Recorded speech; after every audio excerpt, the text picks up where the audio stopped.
Hello boys and girls, today we're going to be talking about my Flameblast Elementalist. This is yet again another Elementalist build that also utilizes Ignite. The reason why we go Elementalist over something like Trickster, which a lot of people like to do, I know that, even though cast speed scales Flameblast really well, is because eventually we just get to a point where we've got enough cast speed. We don't use a mobility skill like Shield Charge, not that it's bad, but I personally think that Flame Dash is more than good enough, and we can keep up Fortify with Vigilant Strike.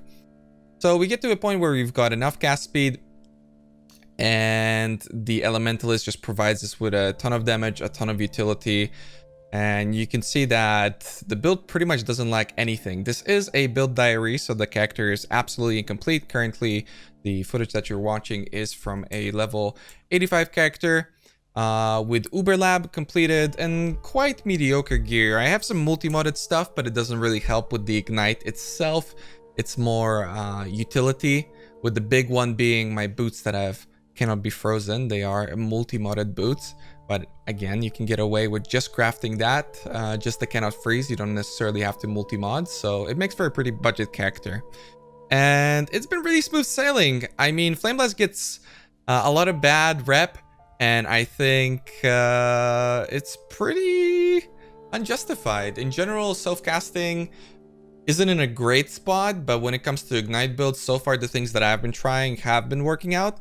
And also, was pretty freaking strong for leveling too, to the point where soon in the near future we're going to be doing some sort of Uber Elder solo self-found challenge on hardcore, and honestly I see it as a genuine competitor against even things like Stormbrand. It won't be faster necessarily, but in terms of the safety of the fight itself, maybe we'll get there. We just have to develop the character a little bit further and see how a lot of those things turn out later on. I've got a lot of stuff that I can upgrade still with the gear. We're missing a lot of minion nodes specifically because this build does pick up spiritual aid. So I guess I'll address that yes, we scale with minion nodes. A lot of people get confused about Ignite scaling, and I think that's why a lot of people say that Ignite builds don't work, because you can't really scale Ignite builds the same way you used to. So there's a couple things to it. First of all, nothing double dips anymore, which means that you cannot pick up a fire node, and this fire node will increase the amount of damage you do with your main ability like it used to, therefore scaling the Ignite, and then also fire damage would scale the burn itself. So that's where double dipping came from. This is no longer the case. Now if you pick up a fire node, you will increase the damage your initial hit does, but your Ignite only scales off of the base damage of the ability itself, but the fire damage would still scale the burn from the initial hit. Okay, so keep that in mind. And the things that we can scale Ignite with right now is increased damage, which is what spiritual aid grants us with those minion nodes. It's just global increased damage, burning damage, fire damage, elemental damage, and damage that I'm forgetting that you can absolutely look up on the wiki. It's not area damage and it's not spell damage, so do keep that in mind. If you're using something like Vol Righteous Fire, it will not actually scale it. And also try to definitely avoid spell damage nodes, as they simply don't do enough for the bill. That being said, also, we pretty much kill everything instantly, and it's not because of our degen. It's primarily because of Vol Flameblast and just the sheer amount of initial damage that we have.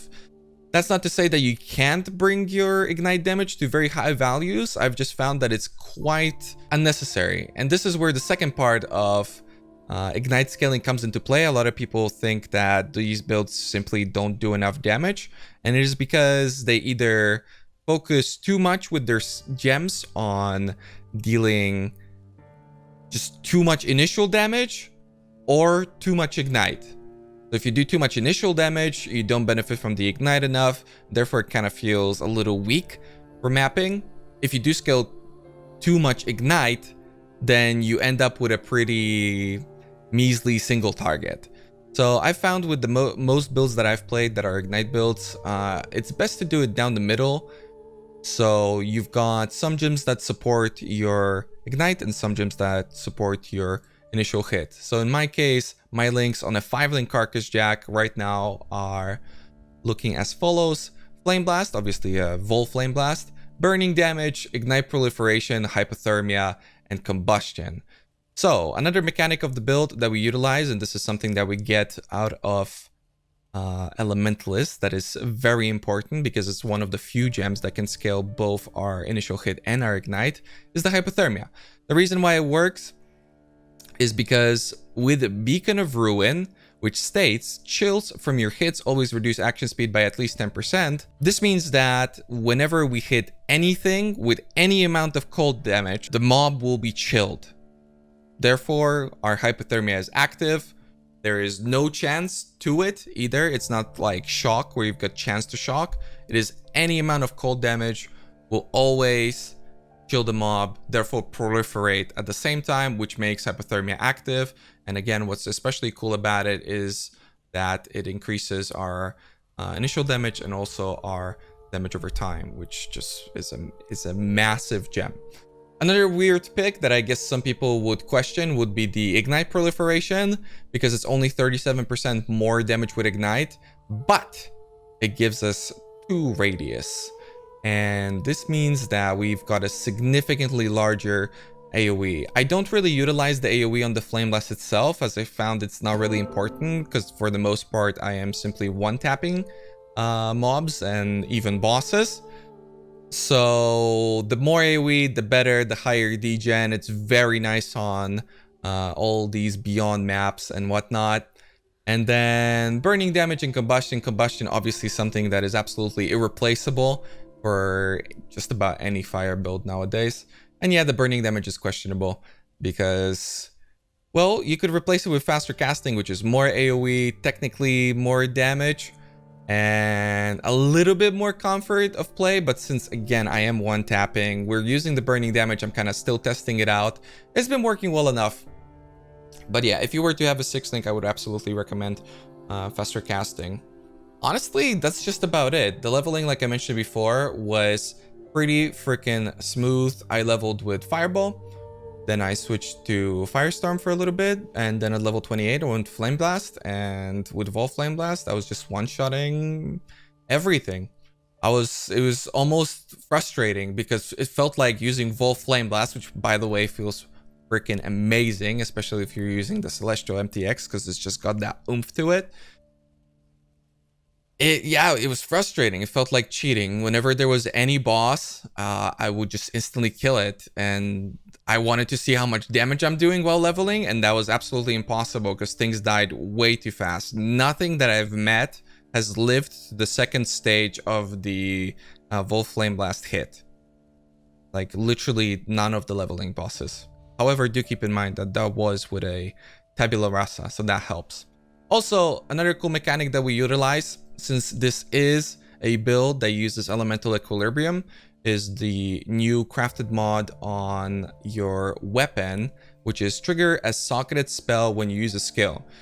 This one's really cool because we've got increased critical strikes, Stormbrand and Orb of Storms in the weapon with Elemental Overload. So this means that we pretty much always have Elemental Overload, hence the critical strikes. And also, because these activate pretty much all the time, they do have a 3-second cooldown individually.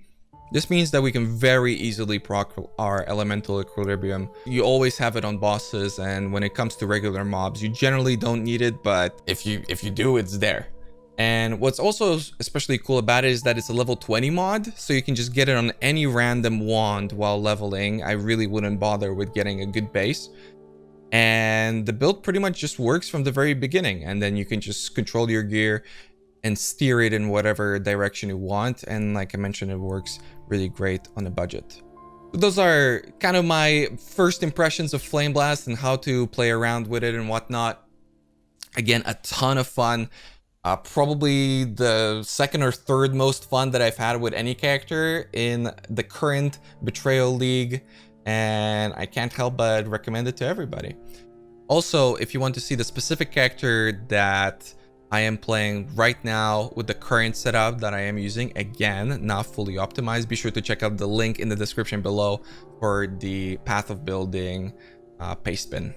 But we'll see how the final build turns out. Stay tuned for a build guide in the near future, as we will be trying some higher level content and just we'll try to optimize this character a lot more because it is in those growing stages. Thanks again for watching. I'll see you guys in the next one. Remember to sub, and bye.